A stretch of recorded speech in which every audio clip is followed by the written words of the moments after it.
Have you ever had a whoops moment? You know the moment where you saw the item in question come in initially, but life happened and it slipped from your mind, or it fell below the fold on the page or off of the bottom of your email screen. How much do those whoops moments cost us in terms of time, relationship impact, stress levels in our world?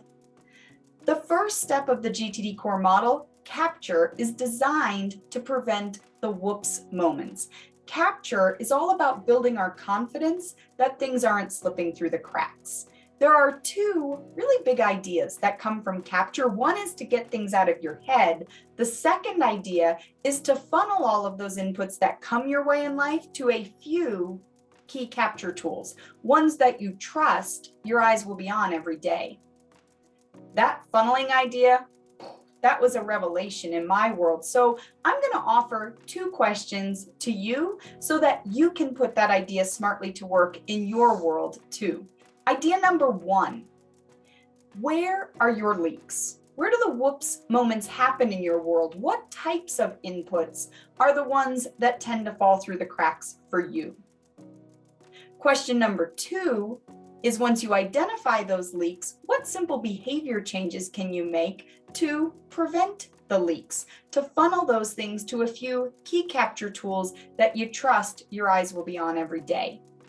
So let me share a few examples to whet your thinking, to whet your appetite, and to start your imagination. How can you put this to work in your world? Example number one. Have you ever taken a picture with purpose, a picture that you meant to come back to later? I was on a Denver-Chicago flight several years ago. I had dinner on the plane, and I thought, rather than taking a mental note, I have to fish that receipt from the system later, I took a picture. However, guess who does not look at our camera reel every day? And of course, I submitted that expense report, sans the receipt. There is an example of a leak. And of course, when we identify the leak, question two, what simple behavior change can we make?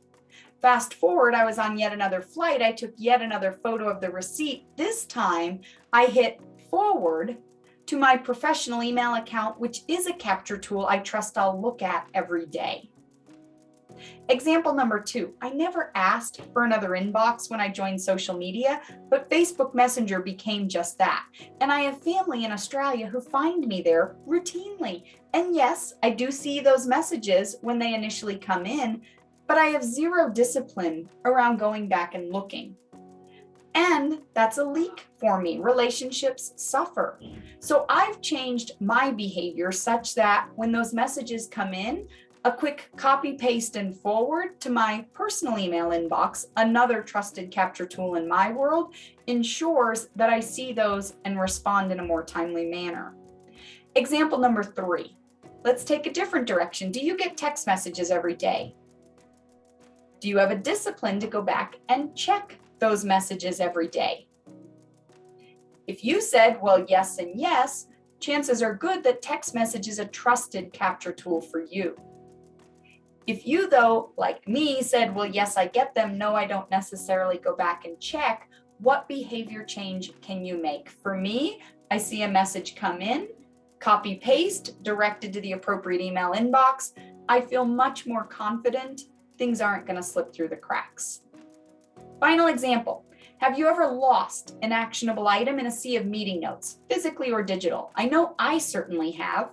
So a behavior change now, if I'm sitting in a team meeting or in a one-on-one, I'm diligently taking those notes in my notebook.